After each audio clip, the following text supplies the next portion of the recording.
नमस्कार।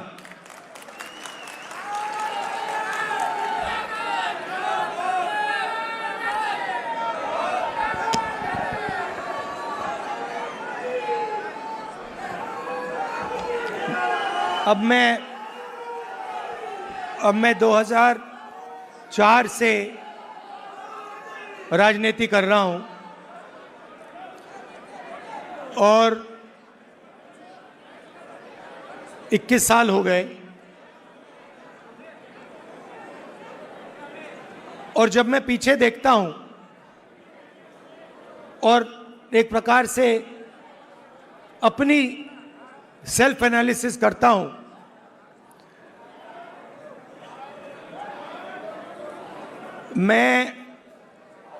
मैंने कहां सही काम किया और कहां कमी रही, तो 2-3 बड़ी इश्यूज दिखती हैं मुझे। जमीन अधिग्रहण बिल किया, मनरेगा किया, भोजन का अधिकार किया, ट्राइबल बिल, न्यामगिरी की लड़ाई लड़ी। अगर मैं अपने आप के बारे में सोचूं तो मैं कहता हूं ये काम मैंने सही किया। और जहां तक कमी रह सकती है, मगर जहां तक मैंने, चाहे वो आदिवासियों की बात हो, दलितों की बात हो, माइनॉरिटीज की बात हो, वहां पे मुझे लगता है कि मुझे अच्छे नंबर मिलने चाहिए। महिलाओं की इश्यूज पर मुझे सही नंबर मिलने चाहिए। मगर अगर मैं थोड़ा पीछे को देखता हूं तो मुझे एक बात बिल्कुल क्लियर दिखती है कि एक चीज में मेरी कमी रही थी। भैया बोलने दो, ब्रदर बोलने दो, आप बाद में बोलना। तो एक चीज में कांग्रेस पार्टी में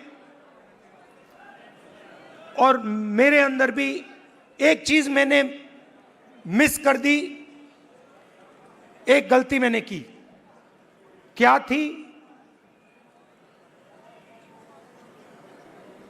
जो ओबीसी वर्ग है उसका जिस प्रकार से मुझे प्रोटेक्शन करना था, मैंने नहीं किया।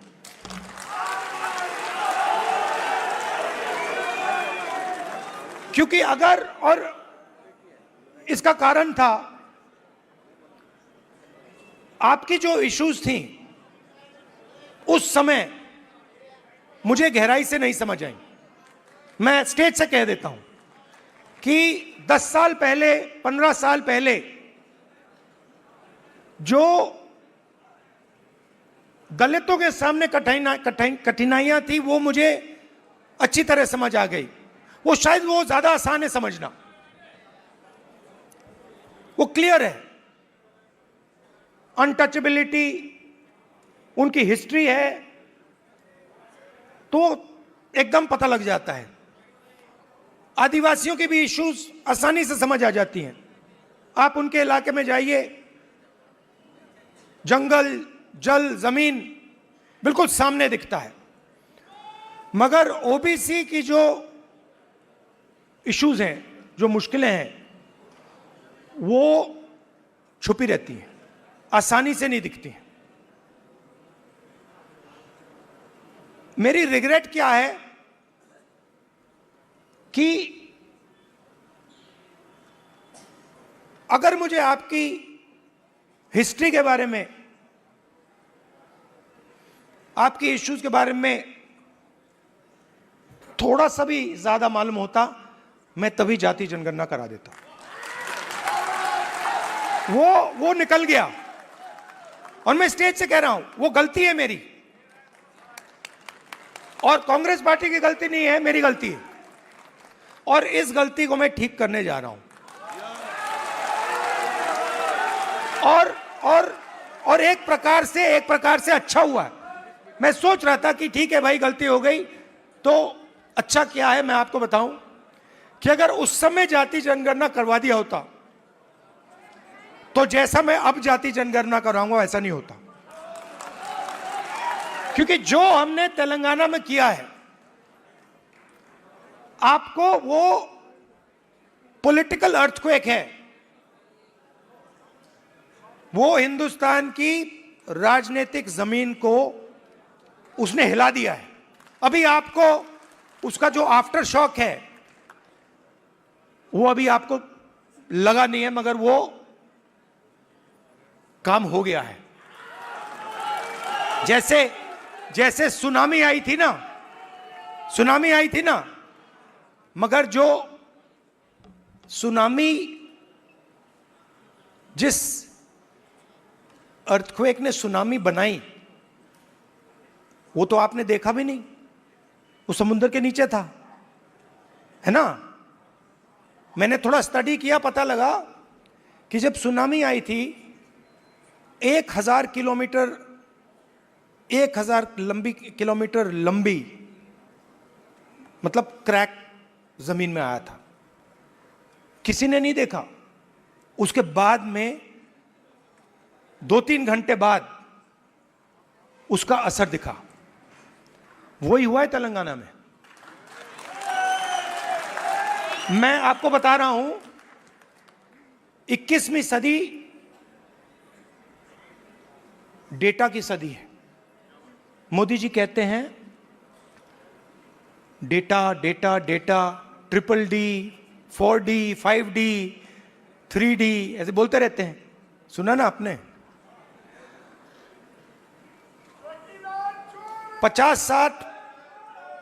50-60 साल पहले अगर आप पूछते पावर कहां से आती है, लोग आपको कहते पावर तेल से आती है, ब्लैक गोल्ड कहते थे उसको। जिस देश के पास तेल है उसके पास पावर है, वो पूरी दुनिया को कंट्रोल कर सकता है। अगर वही सवाल आज आप पूछें तो ब्लैक गोल्ड नहीं है, आज का तेल डेटा है। और डेटा कंपनियों के पास होता है।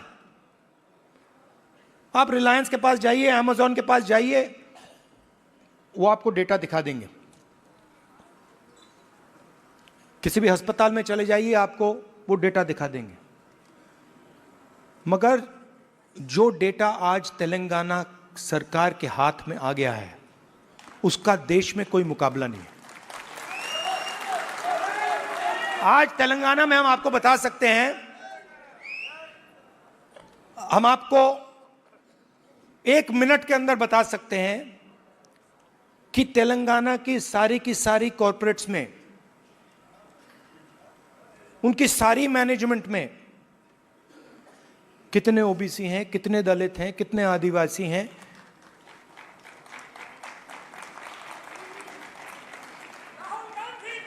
हम आपको बता सकते हैं, मैं आपको बता सकता हूं कि अगर आप तेलंगाना में कॉरपोरेट्स के अंदर यह सवाल पूछें,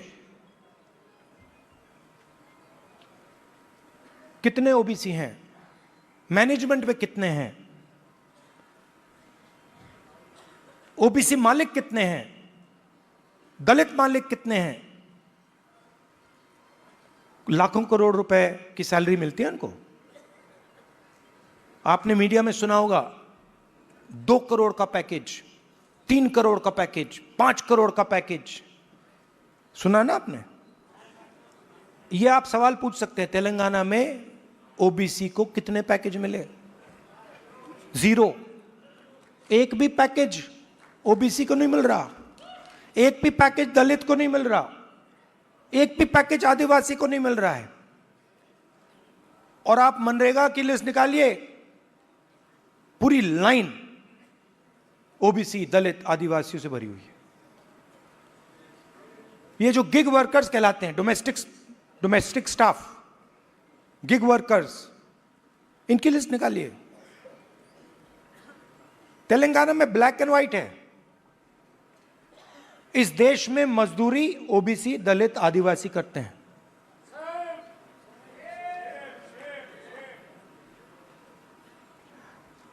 बघेल जी ने बहुत अच्छी बात बोली, उत्पादक शक्ति। मतलब देश को चलाता कौन है? देश को, उसकी, किसी भी देश को उसकी उत्पादक शक्ति चलाती है। और देश में मेन सवाल यह उठता है कि अगर उत्पादक शक्ति देश को कुछ दे रही है, भोजन देती है, औजार देती है, ये इमारतें देती हैं, तो उस शक्ति को अपने खून पसीने के लिए देश क्या देता है? मतलब आप लोग देश को बनाते हो, इमारतें आप बनाते हो, सड़कें आप बनाते हो, स्कूल आप बनाते हो, कॉलेज आप बनाते हो, अस्पताल आप बनाते हो, टेंपल भी आप बनाते हो। मेरे लिए सबसे जरूरी सवाल है, अगर आप लोग देश को बनाते हो तो इस काम के लिए देश आपको क्या देता है? आपको क्या दे रहा है आज हिंदुस्तान? प्राइवेट स्कूल, जहां पे आपको लाखों रुपए देने पड़ते हैं। प्राइवेट स्कूल किसके? आपके नहीं, ओबीसी के नहीं, दलित के नहीं, आदिवासी के नहीं। आरक्षण लूटा नहीं, आरक्षण दिया नहीं जाता है।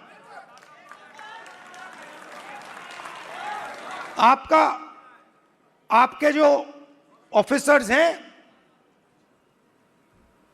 आइडियलिज्म के साथ अंदर आते हैं, भर्ती होती है, आइडियलिज्म से आते हैं और फिर आस्ते आस्ते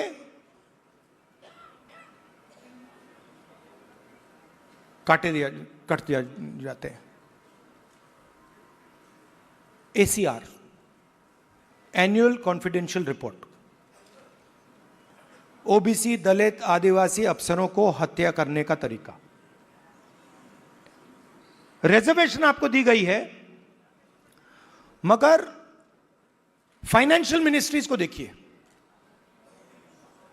डिफेंस मिनिस्ट्री, फाइनेंस मिनिस्ट्री, बड़ी बड़ी मिनिस्ट्रीज को देखिए, और वहां पे आप नेशनल लेवल, मैंने चेक किया, वहां पे मुझे ओबीसी, दलित, आदिवासी नाम बता दो। मैंने मजाक किया, बजट बना, मिठाई बांटी जा रही थी, याद है आपको? हलवा बांटा जा रहा था, 11 लोग थे वहां पे, 90% आप लोग हो, 50-55% ओबीसी, 15% दलित, 9% आदिवासी, कोई नहीं वहां पे। हलवा बट रहा है, वो खा भी रहे हैं। आप प्रोडक्टिव फोर्स देश की, वो हलवा में जो चीनी गई वो आपने बनाई।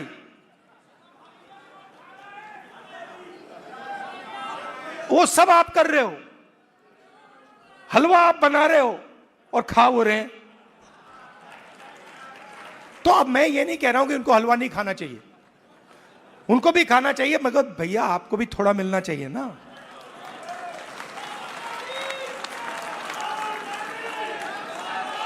तो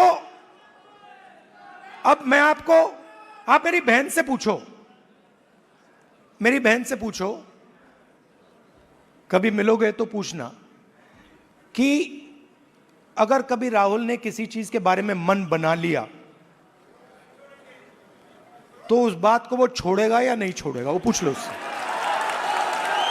मैं नहीं छोड़ने वाला। और मैं सिर्फ जाति जनगणना की बात नहीं कर रहा हूं। देखो, आप ये मत सोचो कि मैं जाति जनगणना की बात कर रहा हूं। जाति जनगणना तो पहला कदम है। मैं जो आपकी जो बघेल जी ने उत्पादक शक्ति की बात की,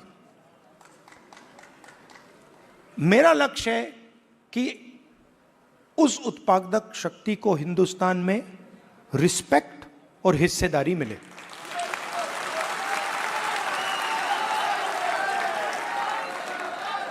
तो आपको लगना चाहिए, हिंदुस्तान के किसान को लगना चाहिए। आज आप हिंदुस्तान के किसान से पूछो आपके बेटे के लिए क्या सपना है, आप क्या सोचते हो, आपका बेटा क्या करेगा, वो आपको कहेगा मजदूरी करेगा। और मैं चाहता हूं कि वो किसान कहे नहीं, मेरा बेटा इस देश का सबसे बड़ा बिजनेसमैन बन सकता है, जो भी वो करना चाहता है वो कर सकता है। अब एक प्रॉब्लम है राजनीति में, सबसे बड़ी प्रॉब्लम पता है क्या होती है? क्या होती है? हाँ, नहीं, नरेंद्र मोदी कोई बड़ी प्रॉब्लम नहीं है।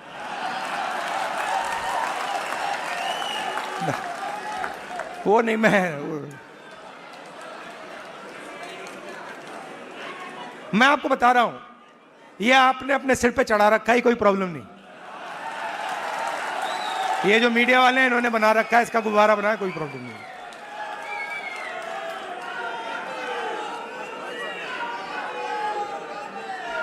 अब पहले तो मैं मिला नहीं था, अब 2-3 बार मैं मिल भी लिया हूं, बात समझ गया हूं मैं, कुछ नहीं उसमें।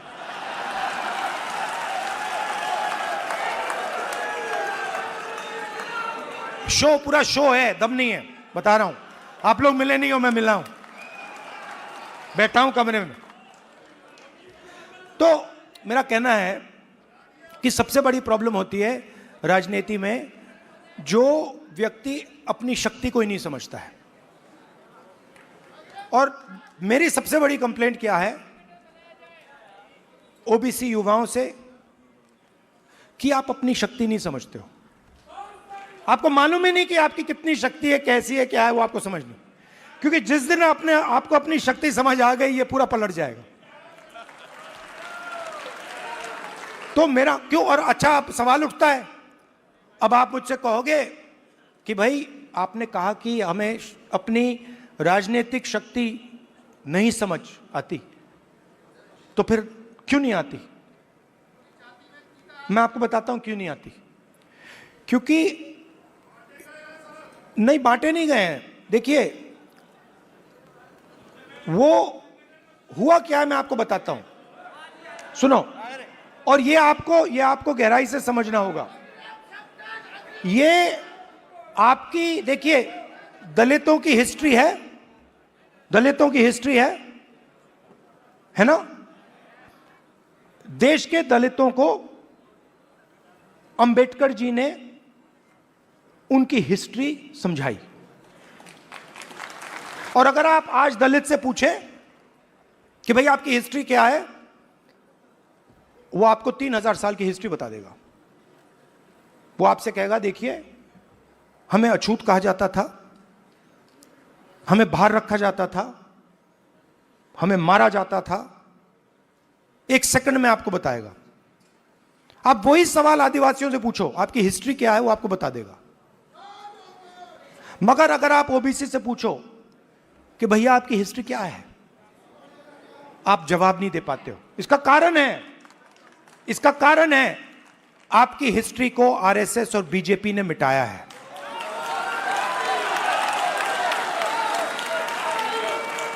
आपकी हिस्ट्री को, जो देश की उत्पादक शक्ति की हिस्ट्री है, उसको आरएसएस और बीजेपी ने मिलकर मिटाने का काम किया है।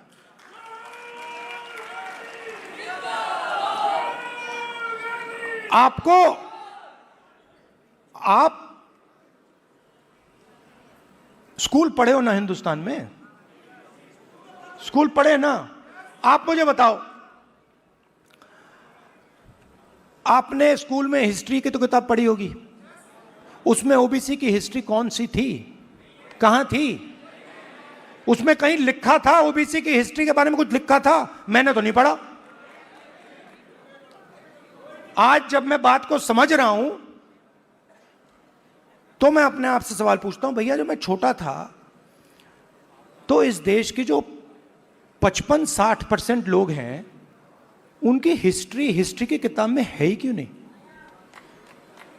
यह जानबूझ के मिटाया गया है, क्योंकि जिस दिन आप अपनी हिस्ट्री समझ जाओगे उस दिन आप समझ जाओगे कि आरएसएस आपका सबसे बड़ा दुश्मन है।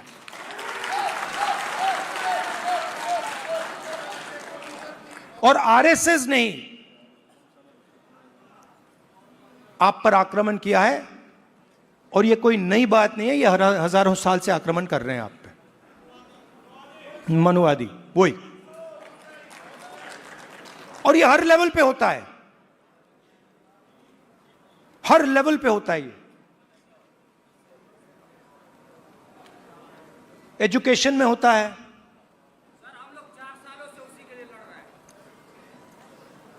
एजुकेशन में होता है, बिजनेस में होता है, जुडिशरी देख लीजिए वहां होता है। सब जगह आपके खिलाफ डिस्क्रिमिनेशन हो रहा है। मोदी जी कहते हैं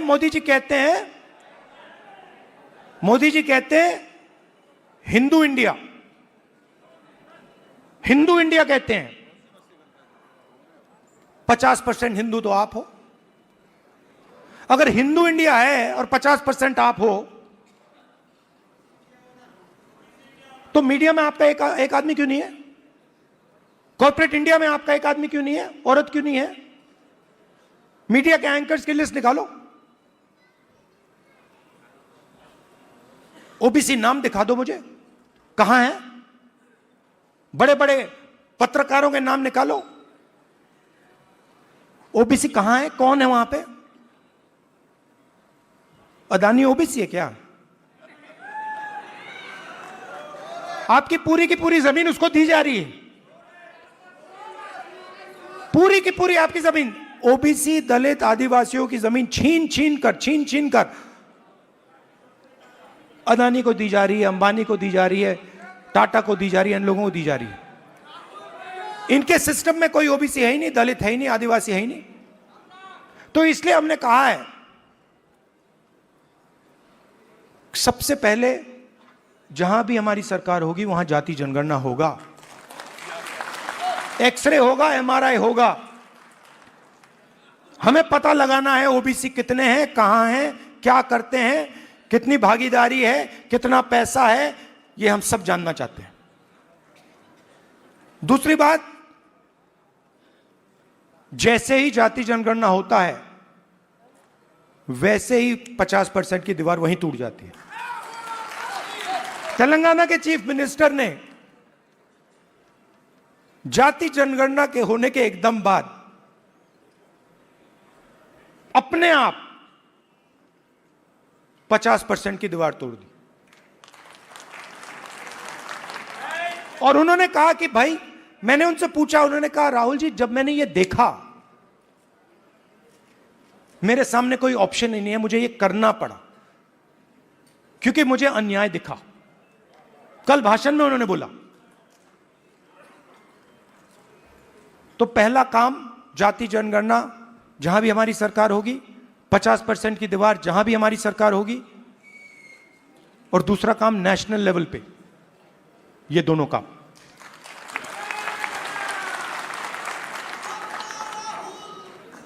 प्राइवेट एजुकेशन में तेलंगाना में बड़ी इंटरेस्टिंग बात आई। तेलंगाना में यह पता लगा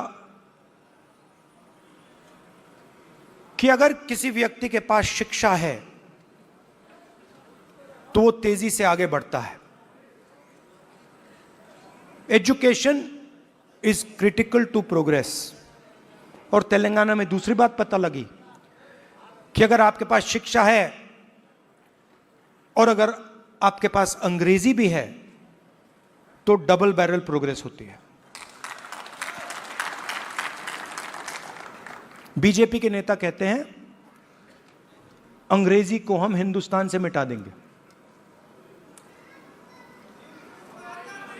नहीं नहीं, मगर आप उनसे एक बात पूछिए, आप अंग्रेजी मिटाना चाहते हो, मगर आपके बच्चे कहां पढ़ते हैं? आपके बच्चे क्या हिंदी मीडियम में पढ़ते हैं या इंग्लिश मीडियम में पढ़ते हैं? आपके बच्चे क्या लंदन में पढ़ते हैं, अमेरिका में पढ़ते हैं, वहां क्या हिंदी में पढ़ते हैं वो? नहीं। तो रीजनल लैंग्वेज, रीजनल भाषा, हिंदी, तमिल, ये सब जरूरी हैं। बंगाली, पंजाबी, कन्नड़ा, ये सब जरूरी हैं, मगर उसके बिल्कुल साइड में अंग्रेजी भी जरूरी है। इसीलिए हमारा तीसरा मुद्दा, reservation in private education institutions, मतलब प्राइवेट एजुकेशन सिस्टम में दलितों को, आदिवासियों को, पिछड़ों को रिजर्वेशन। तो ये एक प्रकार से ओबीसी वर्ग के लिए एक पैकेज है। एक कमी रही है जिसको थोड़ा सा आज हमने डेंट मारा है। देखिए, ये जो कांग्रेस पार्टी है ना, ये आपकी भी पार्टी है, हमारी ही है, तो इसकी लगाम आपको पकड़नी पड़ेगी। हमारे सीनियर लीडर बैठे हैं, सिद्धरामैया जी बैठे हैं, चीफ मिनिस्टर हैं, बघेल जी हैं, गेहलोत जी हैं, पायलट जी हैं, नारायण स्वामी जी हैं, ये आइकॉन्स हैं आपके, ये आइकॉन्स हैं, मगर हमें ऐसे और आइकॉन्स चाहिए। इन 3-4 लोगों से नहीं होगा काम। हमें 40-50 ऐसे लोग चाहिए जो हम मतलब पूरे दम से ओबीसी विजन को आगे बढ़ाएं। और आखिरी बात, आप राहुल गांधी बोलते रहते हो, मगर राहुल गांधी, आपकी शक्ति के बिना राहुल गांधी कुछ नहीं है।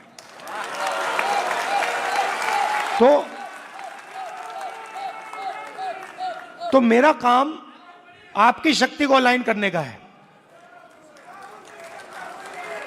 और देश के मैं ओबीसी वर्ग से, युवाओं से कहना चाहता हूं, जो मैंने शुरुआत में कहा,